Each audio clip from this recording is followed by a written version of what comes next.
Mari angkat kedua tanganmu. Mengangkat tanganku. Aku berserah. Kau nantikan, Kau yang ku sembah. Yesusku, Rajaku. dengan iman pertolonganku di tempat maha tinggi. Ku mengangkat tanganku, aku berserah. Kau ku nantikan, Kau yang ku sembah, Kau yang ku sembah. Yesusku, Rajaku. Benar Tuhan, pertolongan kami di tempat maha tinggi. Tuhan, sebentar kami akan mendengarkan firman-Mu. Firman-Mu adalah kebenaran, dan biarlah kebenaran itu yang memerdekakan kami.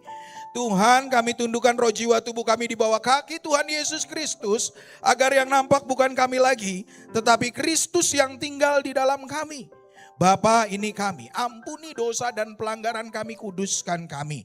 Dan kami taklukkan setiap pikiran-pikiran yang melanglang buana, tidak berkuasa atas kami. Kami buka pikiran kami buka hati kami, dan kami buka hidup kami. Kami siap menerima berkat-Mu. Demi nama Bapa, Putra, dan Roh Kudus, di dalam nama Yesus Kristus. Haleluya, amin. Silakan duduk Bapak Ibu. Wow, hari ini keren ya.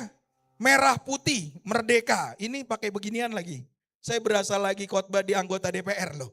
Biasanya kan kayak gitu ya. Pakai lambang Garuda. Saya juga Sabtu saya datang. Ya, tapi saya terlambat nyampainya. Siapa? Asri, Pak Franky, sama siapa lagi tuh? Bu Intan, Bu Bunga ya. Pada dekor. Pas saya lihat, nih baru saya lihat ada Dirgahayu Republik Indonesia. Padahal kemarin kata Prabowo kalau ulang tahun jangan meriah-meriah ya. Kok ini meriah sih Bu Gembala mana? Nggak boleh meriah-meriah, harus biasa-biasa aja kalau ulang tahun. Kita harus ikutin apa kata Pak Presiden ya. Bapak Ibu, hari ini saya akan membahas tentang merdeka di dalam Kristus. Merdeka dalam Kristus itu seperti apa sih? Halo orang Kristen. Merdeka di dalam Kristus itu seperti apa? Merdeka dari dosa. Merdeka dari dosa. Ada lagi yang lain? Merdeka di dalam Kristus. Gini loh Bapak Ibu. Saya selalu bilang kalau Yesus Kristus bukan betul-betul Tuhan. Atau bukan benar-benar Tuhan. Saya cari Tuhan yang lain. Saya ulangi. Bapak Ibu bertanya juga dalam diri Bapak Ibu. Saya katakan, kalau Yesus Kristus bukan benar-benar Tuhan, tidak bisa menyelamatkan saya, tidak jelas kemana saya pada saat saya mati, maka saya cari Tuhan yang lain. Amin? Katakan amin. Ini kok pada bengong sih? Amin? Amin. Bapak Ibu percaya Yesus ya? Kalau Bapak Ibu percaya Yesus, saya tanya kenapa saya mesti percaya Yesus? Karena Yesus sudah memerdekakan saya. Ya merdekain apa? Toh hidup kita orang Kristen gini-gini aja ya. Betul apa betul? Hidup kita orang Kristen begini-begini aja ya. Ada masalah tetap ada, betul gak? Ada gak yang sudah terima Yesus hidupnya langsung kayak Superman gitu? Saya sudah lepas, saya sudah menang. Ada gak? Gak ada kan? Lah terus kenapa kita nyembah Yesus? Halo orang Kristen. Kenapa kita harus nyembah dia, kita minta tolong sama dia, kita puasa, kita berdoa, bahkan kita beriman sama dia. Kenapa? Kalau hidup kita sama dari dulu sampai sekarang, begitu aja. Jawabannya satu, jangan-jangan ada sesuatu yang selama ini salah di dalam pikiran kita. Amin. Jangan-jangan ada sesuatu yang salah. Tadi Pak Franky bilang kalau kita sudah terima Yesus kita merdeka atas dosa. Betul apa betul? Halo, betul apa betul? Yuk kita buka sama-sama. Kita cari tahu merdeka di dalam Kristus itu seperti apa sih? Kamu telah ditebus dengan lunas, dengan darah yang mahal. Oke, saya sudah ditebus. Tapi kok rasanya begini-gini aja ya? Saya tetap ribut sama suami saya tetap berantem sama istri saya tetap ketakutan, saya tetap kekhawatiran. Saya takut menghadapi hari esok. Merdeka yang sesungguhnya seperti apa? Kita buka Galatia 5 ayat 1.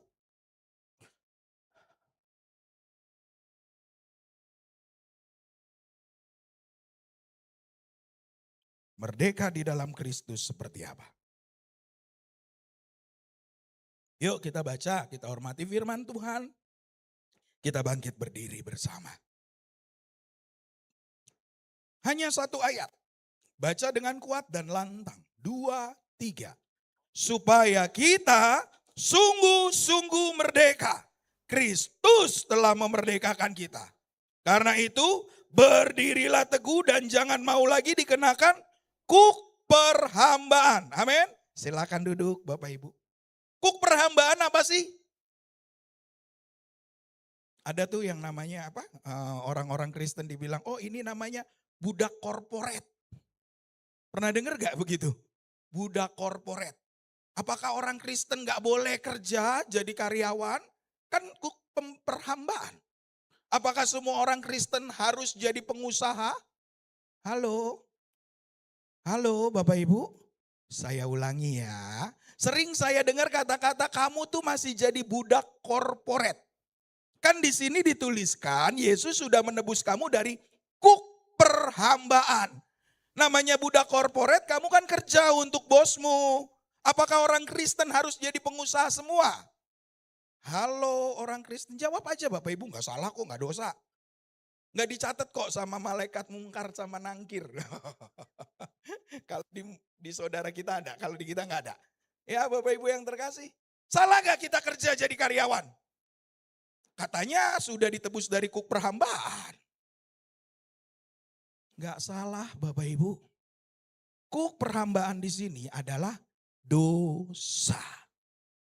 Bukan bosmu. Paham ya Bapak Ibu yang terkasih? Bukan bosmu. Kuk perhambaan di sini adalah dosa. Loh kok dosa Pak Immanuel? Bapak Ibu yang terkasih, karena dosa-dosa kita, Yesus mati. Bahkan dia disalib, darahnya tercurah. Buat siapa? Buat Bapak Ibu dan saya. Bahkan bukan buat Bapak Ibu dan saya saja, tetapi untuk seluruh anak cucu saya. Bayangin Bapak Ibu. Kita sudah ditebus maka kita merdeka. Terus merdeka saya bebas dong Pak dari dosa.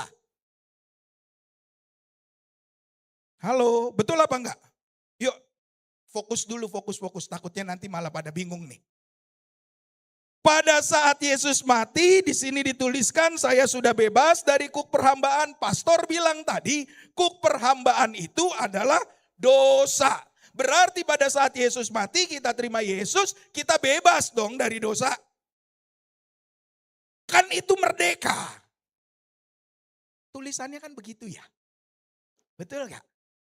Kamu sudah lepas dari kuk perhambaan. Berarti saya bebas dong Pak berbuat dosa dan Tuhan pasti ngampunin. Betul apa betul? Gak apa-apa jawab aja. Betul Pak, gak masalah kok, gak dosa. Salah Pak, Papa juga. Saya ulangi, nangkep nih ya, yuk fokus Bapak Ibu supaya kita gak salah. Saya ulangi sekali lagi. Gak apa-apa, diulang-ulang. Yang penting kita ngerti. Yesus sudah mati demi kamu. Oke, kamu sudah terima Yesus. Kematian Yesus itu adalah tanda bahwa kamu sudah ditebus dari kuk perhambaan.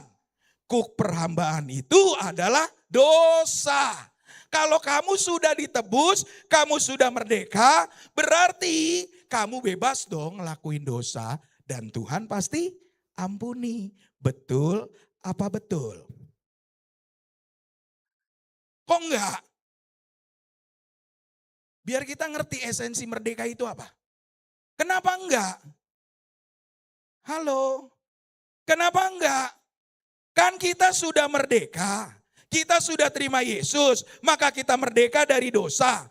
Berarti kita bebas dong melakukan dosa. Tuhan pasti mengampuni. Jawaban Bapak Ibu tepat, tidak. Kenapa? Indonesia dijajah sama Belanda, betul gak? Bebas gak kita ke Belanda ngapa-ngapain? Enggak, betul gak? Bebas gak kita datang ke Belanda kita bilang, Belanda gue mau jadi presiden. Gue aja yang jadi presiden, bukan lo lagi. Kan gue udah merdeka. Enggak. Merdeka dari dosa yang dimaksud dari bebas dari kuk perhambaan adalah engkau punya kekuatan untuk berkata tidak sama dosa. Paham ya? Berarti every time, every day dosa setiap hari akan berusaha masuk kepadamu tuh. Wajar gak dosa tiap hari pengen masuk ke dalam hidup saya? Wajar, karena itu emang pekerjaannya iblis. Tetapi karena kamu sudah ditebus, kamu bisa bilang tidak sama dosa.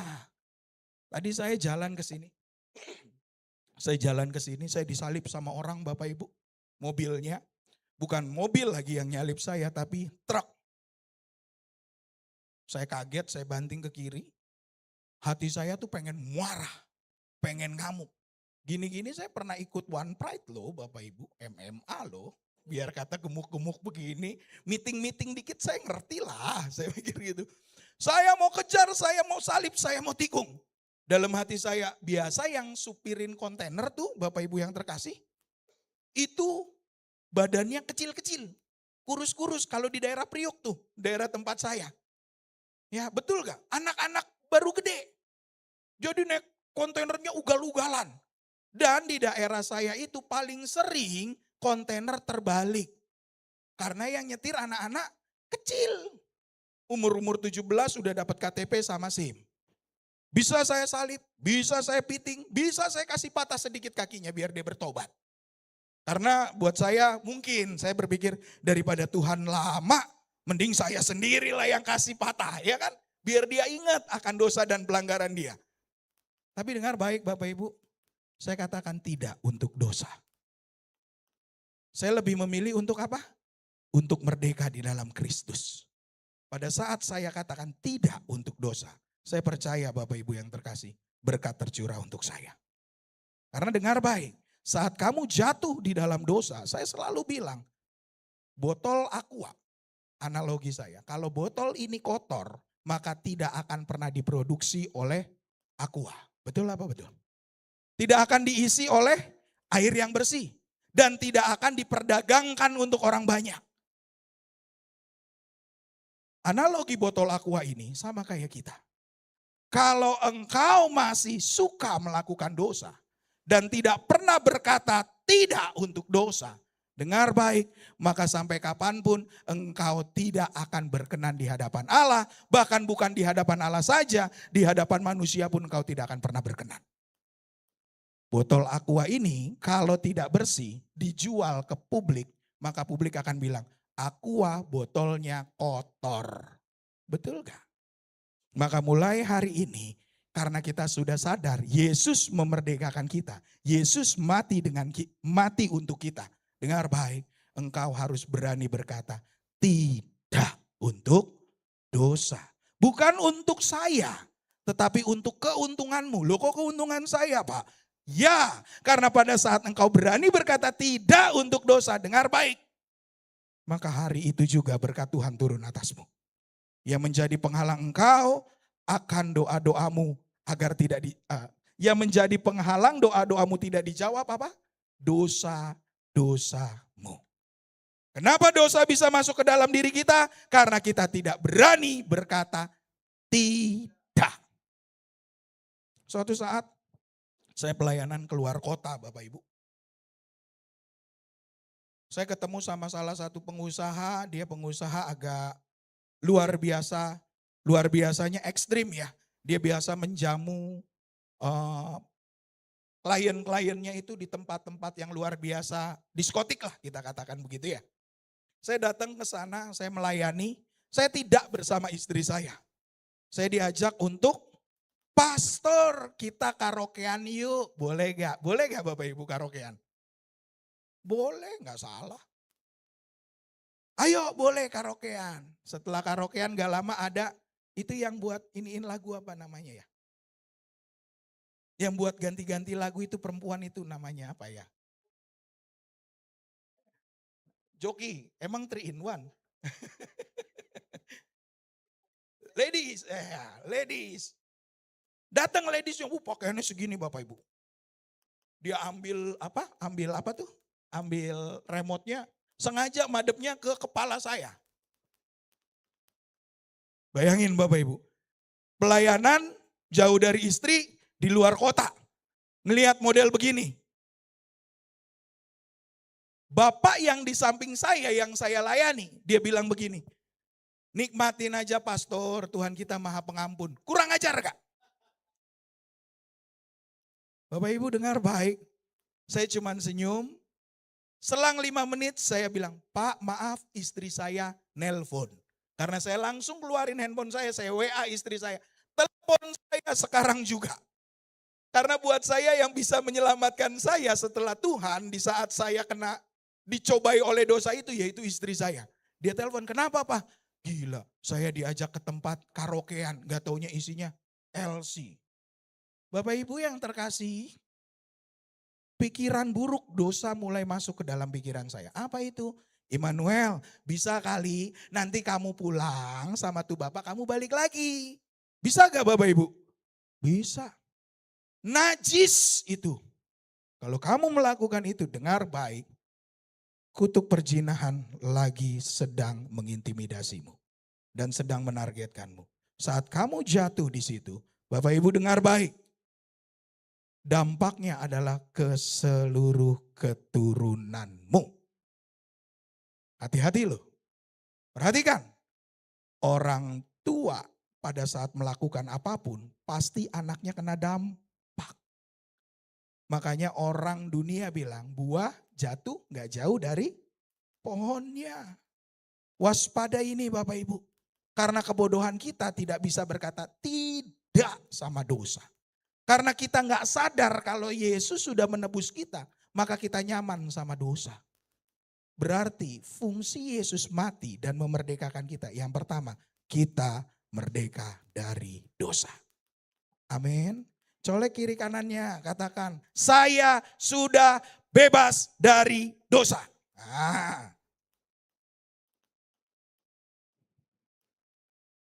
Amin. Yang kedua, merdeka adalah bebas dari rasa bersalah. Banyak orang selalu bilang begini Bapak Ibu, pastor saya sudah ampuni dia. Apakah saya perlu untuk temui dia? Pernah dengar begitu gak? Saya berantem sama Asri nih. Ya, saya ribut sama Asri. Terus saya sudah ampunin Asri. Apakah saya masih perlu ketemu dengan Asri? Ada yang bisa jawab? Iya. Ada yang bisa jawab Bapak Ibu? Saya ribut sama Antoni. Berantem selisih pendapat. Saya gak suka sama Antoni. Saya doa minta ampun sama Tuhan. Setelah itu apakah saya harus datang temuin Antoni dan saya harus minta maaf sama Antoni? Halo? Kenapa enggak? Udah beda. Yang jawab iya angkat tangan gitu aja deh. Yang jawab iya angkat tangan, boleh? Yang jawab enggak perlu angkat tangan. 1, 2, ayo yang enggak perlu. Enggak apa-apa Bapak Ibu. Saya ulangi ya, biar Bapak Ibu ngangkat tangannya enak ya. Saya ulangi nih, saya bikin salah sama Antoni. Saya selisih paham sama dia. Saya kesel sekali sama dia. Saya benci banget sama dia. Terus saya pulang, saya minta ampun sama Tuhan. Tuhan saya minta ampun, saya tadi benci dia. Saya marah sama dia. Pertanyaannya, apakah saya harus temuin Antoni? Dan saya bilang, Anton saya minta ampun, saya minta maaf. Bu Natali, iya. Oke, yang bilang iya angkat tangan. Yang bilang enggak angkat tangan. 1 biji doang. Saya ulang lagi ya, biar seru nih ya. Yuk tangkep ya omongan saya ya Bapak Ibu yang terkasih. Saya selisih pendapat sama Antoni. Saya marah sama Antoni. Saya ribut sama Antoni. Saya tidak akan berbicara, saya tidak berbicara yang benar saya atau yang benar Antoni.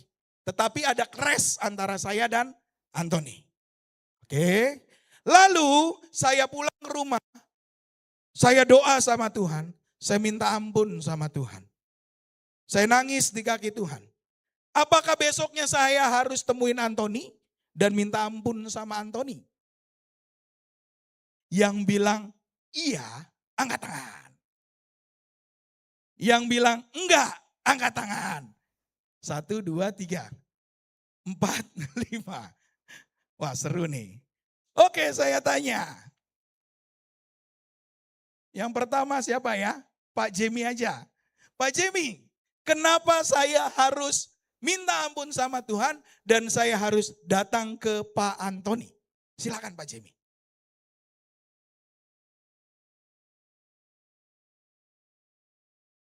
Yang kenceng dong Pak, badannya tinggi gede, ngomongnya pelan amat. Karena di firman ada tertulis kalau kita harus ngampuni orang sampai Tuhan Yesus bilang 70 kali 7 ya Pak. Kita harus mengampuni orang 70 kali 7 kali. Oke, terima kasih Pak Jemi. Ada lagi yang mau nambahin? Yang jawab iya? Nah, yang jawab enggak. Bu Intan. Nah, ayo Bu Intan.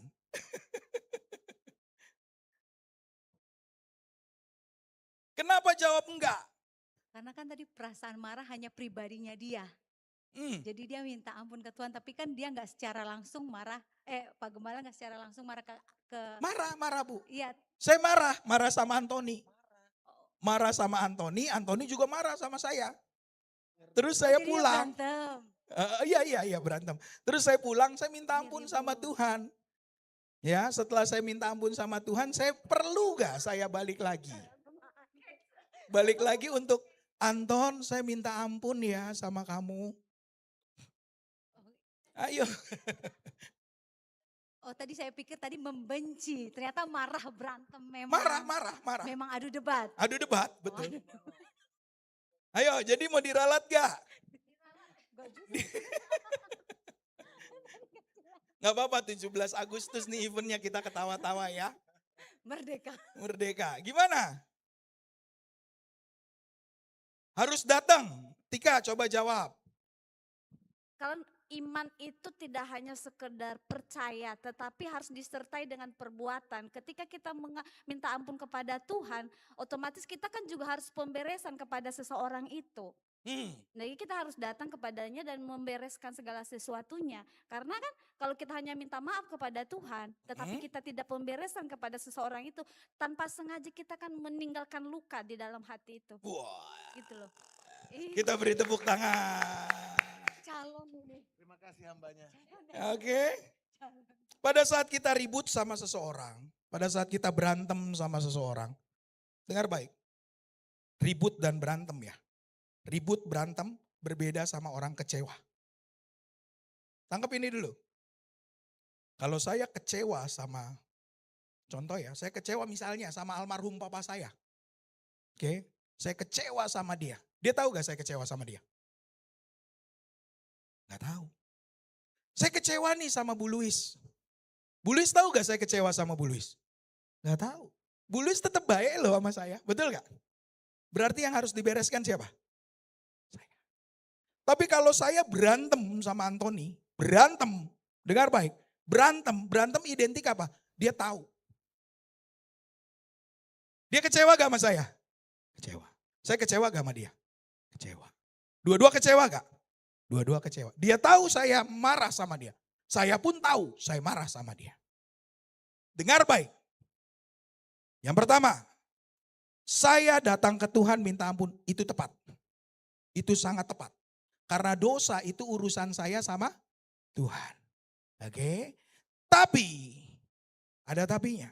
Selama orang yang saya marah, yang saya ribut saat itu, masih hidup, pahami ini dulu. Boleh gak kita ketemu, kita minta maaf atau berdamai? Boleh. Boleh. Tapi kalau dia sudah mati, boleh gak kita minta maaf? Gak boleh. Tapi ada loh. Di luar sana minta maaf sama kuburan, betul gak? Papa maafin saya, bapaknya gak dengar. Betul gak? Berarti orang Kristen tidak boleh berbicara sama orang mati. Sudah nangkap belum? Selama tuh orang hidup, dia tahu saya marah sama dia. Saya pun tahu saya marah sama dia. Perlu gak saya minta maaf sama dia? Perlu, kalau ketemu. Tapi jangan didramatisir, biasanya dibikin drama Korea loh. Betul gak? Didatengin, ya kan? Hasil orang tersebut makin mangkak. Betul gak Bapak Ibu? Didatengin, dibikin drama-drama apa? Drama Cina tuh, saya sering banget di TikTok. Supir saya seorang owner. Saya bilang ya kan. Itu hati-hati Bapak Ibu yang terkasih. Jangan didramatisir, mengalir natural. Kalau kamu ketemu, sorry ya Ton, kemarin saya sempat marah sama kamu. Oh iya gak apa-apa pastor, saya juga minta maaf. Selesai gak? Selesai. Ingat salib itu bentuknya vertikal dan horizontal. Ya, dengar baik, merdeka di dalam Tuhan. Artinya apa? Engkau sudah terbebas dari masa lalumu. Pahami ini.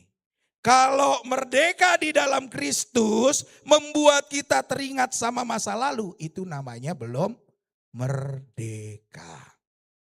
Banyak orang-orang di luar sana Bapak Ibu ketakutan gagal. Contoh, ada satu orang ketemu sama saya, pastor saya gagal di dalam pernikahan. Saya gagal di dalam pernikahan. Loh kok gagal Pak? Ya. Saat itu waktu istri saya masih hidup.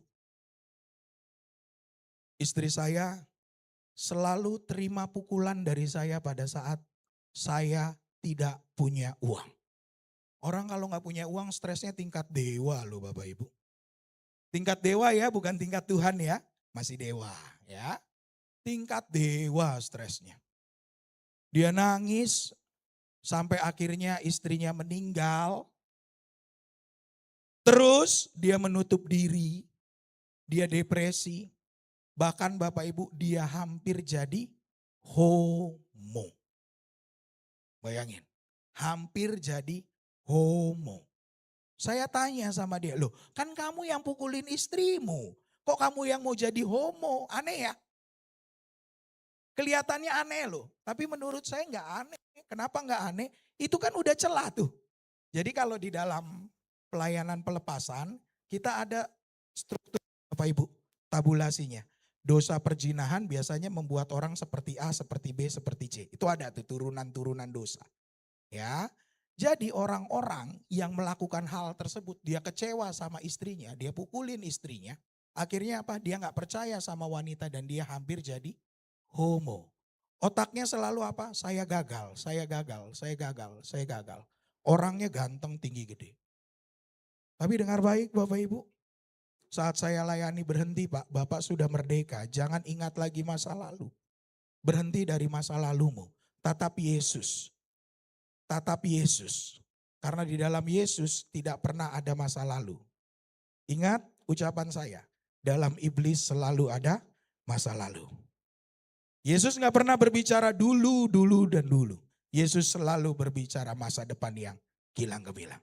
Jadi pada saat engkau teringat sama masa lalumu, sampai kapanpun engkau tidak akan bisa maju ke depan. Engkau tidak akan bisa merasakan pertolongan Tuhan. Jadi jangan heran kenapa orang Kristen hidupnya begini-gini aja. Jangan-jangan kamu masih mengingat masa lalu. Paham ya Bapak Ibu? Saat dia lupakan itu semua, saya konselingin di Medan waktu itu kejadiannya. Saya doain manifestasi. Saya dengar terakhir tahun kemarin dia sudah mendapatkan pasangan yang sepadan. Pasangan yang sepadan. Dia punya usaha kayak toko dan tokonya itu dia minta tolong sama saya untuk pemberkatan tapi via video call. Saya pemberkatan di situ. Dia bilang nanti saya nikah pastor datang ya. Saya bilang nggak bisa. Loh kok nggak bisa pastor? Saya takut naik pesawat ya kan. Saya datang via doa aja di alam roh. Saya nggak berani naik pesawat. Saya bilang begitu sama dia. Dia bilang iya puji Tuhan pastor setelah pelepasan itu saya mulai mencintai wanita yang saya sayangi. Pahami ini Bapak Ibu. Selama engkau masih terikat sama masa lalumu. Sampai kapanpun engkau tidak akan bisa merdeka. Padahal Tuhan bilang semua kelemahanmu itu sekarang saya yang tanggung di kayu salib. Berarti harusnya orang Kristen wajib ada grafik pertumbuhan di dalam hidupnya. Grafik pertumbuhan di dalam hidupnya. Jadi ada dua hal. Merdeka di dalam Kristus, engkau berani berkata tidak sama dosa. Yang kedua, merdeka di dalam Kristus, engkau pasti bisa menerima janji-janji Tuhan. Asalkan engkau lupakan semua masa lalu yang menghimpit langkah kakimu. Paham? Kedua. Yang ketiga, terakhir, merdeka dari Kristus ada di dalam 2 Timotius 1 ayat ke-7. Coba buka. Merdeka yang ketiga.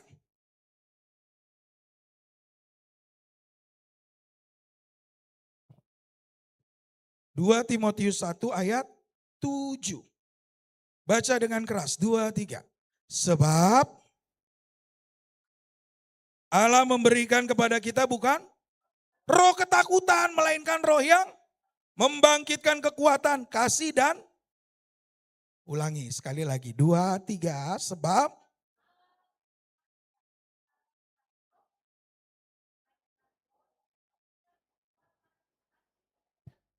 berarti orang yang merdeka dia tidak takut gagal. Orang merdeka dia tidak takut gagal. Banyak orang takut gagal gak? Banyak. Takut gagal bikin usaha. Takut gagal tidak dapat kerja. Banyak gak begitu? Banyak. Takut gagal membuat sesuatu. Bapak Ibu saya kemarin ngobrol ya kalau nggak salah sama Pak Jemi ya. Saya bilang sama Pak Jemi, Pak Jemi kalau orang Kristen itu saat dia bikin usaha gagal biasa atau tidak biasa? Kalau nggak salah saya katakan kepada Pak Jemi itu anak Kristus ya. Anak Tuhan yang punya dunia ini namanya siapa? Yesus. Yang punya dunia ini namanya siapa? Yesus. Jadi kalau kamu adalah warisnya Allah, kamu adalah anak Allah, berarti pada saat kamu buka usaha, kamu buka pekerjaan, semuanya berhasil. Tidak ada gagal. Tapi Pak, dulu saya gagal. Ya karena dulu kamu belum sungguh-sungguh di dalam Kristus. Kalau kamu sungguh-sungguh di dalam Kristus, kalau kamu adalah anak-anak Kristus, garis bawahi. Kalau kamu sudah sungguh-sungguh dalam Kristus. Dan yang kedua, kamu adalah benar-benar anak Kristus. Maka saya katakan, tidak ada kegagalan. Paham? Tidak ada kegagalan. Kenapa? Gagal itu hanya miliknya iblis. Tuhan tidak akan merencanakan kegagalan di dalam hidupmu. Loh kok begitu Pak? Oke. Pak Jemi, Bapak seorang ayah, betul? Bapak pernah merencanakan kegagalan gak untuk Yoi? Apakah Bapak pernah melakukan dengan sengaja Yoi untuk gagal hidupnya? Enggak. Kalau Pak Jemi seperti itu sama Yoi, apalagi Bapak di surga. Paham Bapak Ibu? Bapak di surga tidak pernah merencanakan engkau gagal. Kenapa begitu? Karena Bapa di sorga selalu merencanakan yang baik untukmu dan untukku. Berarti pada saat kamu gagal, dengar baik, kamu belum sadar kalau kamu sudah merdeka. Saya agak tegas di sini. Kenapa? Supaya Bapak Ibu berpikir, oh selama ini saya dikasih gagal, itu bukan proses loh. Tetapi itu apa? Itu ketakutan dan kekhawatiran saya di masa lalu saya yang masih menghantui saya. Sehingga masa depan saya penuh dengan kegagalan. Saya tidak sadar bahwa saya sudah ditebus dan saya adalah Kristus. Saya anak Yesus, pemilik dunia ini. Kalau Bapak Ibu pernah lihat gunung besar dia bisa ciptakan. Bumi bisa dia ciptakan. Udara bisa dia ciptakan. Masa iya usaha bisnismu dia tidak bisa memberkati? Bapak yang betul, Allah yang betul, Tuhan yang betul. Dia adalah Tuhan yang menuliskan segala sesuatu kepada kita dengan kemenangan. Makanya Yesus bilang kamu itu lebih dari pemenang. Jadi kalau saat ini engkau gagal, dengar baik. Saya tidak mengintimidasimu, tetapi saya mengatakan dengan lantang, bertobat. Selesai introspeksi diri. Karena Bapa yang sebenarnya dia tidak pernah merancangkan yang buruk kepada anak-anaknya. Amin. Amin. Paham Bapak Ibu? Jadi tidak ada kegagalan selama kamu sadar kalau kamu adalah anak-anak Allah. Siapa yang di sini mau sadar bahwa kamu adalah anak Allah? Angkat tangannya. Sadari bahwa kamu adalah anak-anak Allah. Bikin usaha pasti gak gagal. Jadi karyawan pasti gak gagal. Amin. Di dalam pelayanan tidak ada kata gagal. Amin Bapak Ibu. Tidak ada kata gagal karena kita adalah anak. Tapi pastor pernah bilang gagal itu adalah hal yang biasa, betul? Ya, gagal itu adalah hal yang biasa. Bagi siapa? Bagi orang-orang yang tidak sungguh-sungguh di dalam Kristus. Saya ulangi, gagal itu hal yang biasa. Ya, bagi orang-orang yang tidak sungguh-sungguh di dalam Kristus. Tapi banyak loh pastor, dia sudah khotbah tapi hidupnya gagal. Di dalam usaha bisnis dia gagal. Di dalam ini dia gagal. Di dalam itu dia gagal. Akhirnya ujung-ujungnya dia jadi pembawa firman. Menurut pastor gimana? Saya katakan Bapak Ibu jangan lihat dari covernya. Manusia bisa menipu manusia. Tapi Tuhan tidak bisa ditipu. Banyak orang-orang jago firman, jago bahasa roh. Kalau doa, wah lama banget. Bisa itu saat teduh sampai 4 jam, 5 jam. Kalau dengar pujian nangis. Tapi kita lihat dari buahnya kita mengenal mereka. Kita lihat apakah mereka benar-benar dari Tuhan, sungguh-sungguh dari Tuhan, atau hanya action. Banyak gak hamba Tuhan action? Banyak. Kemarin saya ngobrol, saya minta maaf sebelumnya. Saya ngobrol sama Mario pas hari Sabtu di luar. Saya bilang sama dia, saya dulu worship leader. Saya dulu worship leader Bapak Ibu. Tahun 2000 berapa ya? 2000, lupa saya 2000 berapa itu. Itu kondisinya saya mabuk. Mabuk berat. Mabuk berat, saya akuin di mimbarnya Tuhan. Saya mabuk berat, saya masih setengah-setengah sama dosa. Saya naik pimpin pujian. Saya bilang sama pemain musiknya dulu, pemain bassnya itu si Erik. Pemain bass tiap hari Sabtu, dia pemain bassnya. Saya mabuk, saya sempoyongan. Mari Bapak Ibu kita angkat tangan kita. Mari semuanya berbahasa roh. Dengar baik Bapak Ibu, ada yang nangis di sebelah kanan. Kondisi saya mabuk. Dan dengar baik Bapak Ibu, hidup saya selalu gagal dalam segala hal. Saya mabuk, saya pegangan. Itu semua pemusik saya buat mabuk. Semua pemusik saya buat mabuk. Kenapa? Saya paling hobi zaman dulu waktu masih muda Bapak Ibu. Saya kebetulan di samping gereja kita itu ada kayak minuman-minuman itu loh. Jadi kayak kafe isinya minuman. Ibadah jam 5 ibadah Natal jam 5 sore. Itu semua pemusik jam 12 siang habis latihan saya ajak mabuk. Semua mabuk. Saya angkat tangan. Mari sembah dia, oh dia hadir di sini. AC-nya dingin. Ini orang Kristen kan begitu ya. AC-nya dingin, seolah-olah urapan ada. Betul gak? Biasanya kan urapan identiknya dingin-dingin, bener gak? Agak menggigil nih, agak bulu kuduk agak-agak naik. Wah, urapan datang. Padahal saya mabok berat Bapak Ibu. Sampai saya begini, iya Bapak. Makanya saya selalu bilang, saya tahu mana bahasa roh asli, mana bahasa roh palsu. Karena dulu saya pelaku Bapak Ibu. Saya tipu Tuhan dengan luar biasa, saya tipu. Saya nggak takut. Sama sekali nggak takut sama Tuhan. Udah bahasa roh, selesai, saya buat tenang. Semua hening. Wah. Terus saya datang ke pemusik, nanti tune in ya, overtune. Musiknya dibikin ribut. Drummernya waktu itu mungkin Pak Atan kenal, namanya Pak Bodi.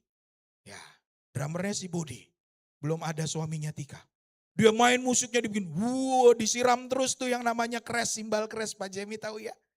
Seolah-olah urapan itu ada, padahal itu enggak, itu daging.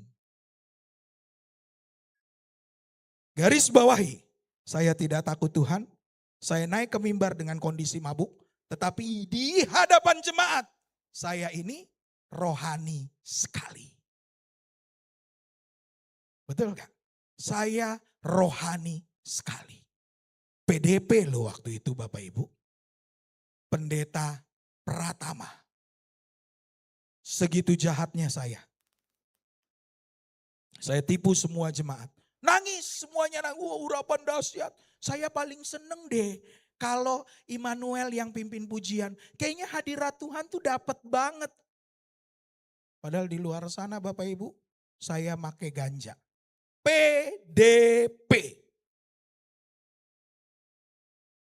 Ini orangnya masih khotbah nih di sini. Sekarang udah enggak. Beneran udah enggak. Jadi kenapa Bapak Ibu bisa tanya, kenapa Pastor Immanuel tuh menjaga banget kekudusan? Karena saya dulunya penipu Allah. Hidup saya gagal. Di hadapan jemaat saat itu, saya worship leader yang dipakai Tuhan.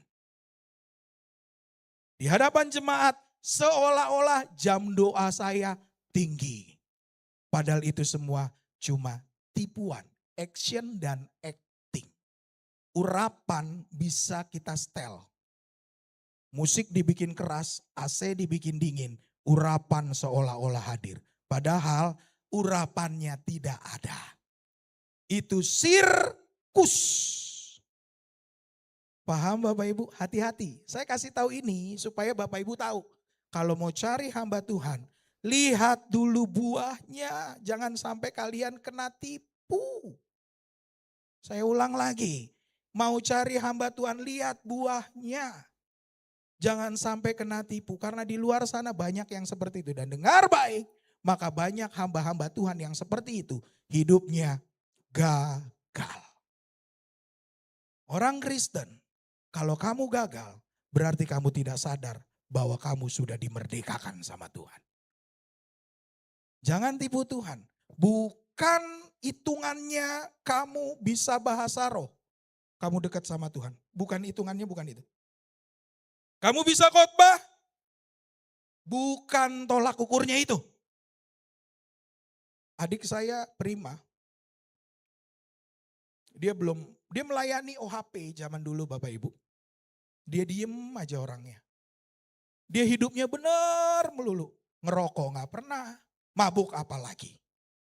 Hidupnya benar banget di hadapan Tuhan. Pokoknya ibaratnya kalau Yesus datang mungkin dia orang pertama yang terangkat. Menurut pandangan saya. Pagi bangun tidur doa saat teduh. Saya ngeliatin aduh kayak gak ada kerjaan aja sih. Ini gue PDP loh, tuh bayangin. Hati-hati loh. Hei evangelis PDP, PDM, PDT. Jangan bangga sama PDT, PDP, PDM evangelisnya. Kalau kamu belum benar di hadapan Tuhan. Introspeksi diri. Adik saya Prima bangun pagi-pagi doa. Nyembah. Ngelakuin dosa, ngelawan orang tua. Gak pernah Bapak Ibu. Itu si Prima tuh. Luar biasa, dahsyat. Dan saya menjadi saksi kehidupan kami berdua berbeda. Saya penuh dengan kegagalan. Dia penuh dengan kesuksesan. Sampai waktu itu tuh saya pacaran sama Asri, Prima masih SD ya. Kita pacaran, Prima masih SD Bapak Ibu. Masih pakai celana pendek. Saya baru pacaran awal-awal, dia masih SD ya, SD kelas berapa gitu. Dia bilang, ih abang pacaran sama kakak, lucu ya. Hidupnya dia benar terus. Jadi saya ngerasa saat saya menipu Tuhan, saya nggak sadar kalau saya sudah ditebus, maka hidup saya penuh dengan kegagalan. Sementara adik saya itu Tuhan pakai naik terus ke level-level yang luar biasa hebat. Yang saya aja katakan, wow, Tuhan benar-benar berkenan sama orang benar. Selama kamu tidak benar, selama kamu tidak sadar bahwa kamu sudah ditebus dan kamu sudah merdeka, dengar baik, maka kegagalan akan menargetkan kamu. Selama kamu sadar kalau kamu sudah merdeka, sudah ditebus, maka dengar baik, kesuksesan akan ada beserta engkau. Jadi pada saat Yesus mati, engkau sudah merdeka. Yang pertama, merdeka dari dosa, engkau berhak berkata tidak untuk dosa. Yang kedua, merdeka dari masa lalu. Berhenti mengingat masa lalu karena itu akan menghimpit langkahmu di masa depan. Yang ketiga, merdeka di dalam Kristus adalah merdeka dari kegagalan. Amin. Gagal dari segala hal itu bukan rancangan Kristus. Tapi bukankah Tuhan bilang Tuhan akan menghajar, memproses orang-orang yang dikasihinya. Tapi bukan dengan kegagalan Tuhan memproses. Tadi saya sudah tanya Pak Jemi ya. Saya pun orang tua, saya tidak akan pernah menuliskan atau merancangkan kegagalan di dalam diri Audrey dan Excel. Apalagi dia. Jadi kalau engkau masih mengalami kegagalan, introspeksi diri. Apakah saya masih terikat sama masa lalu? Introspeksi diri, apakah saya belum menang sama dosa? Karena goalnya di yang ketiga, kamu tidak akan pernah gagal. Amin. Saya undang bangkit berdiri Bapak Ibu yang terkasih.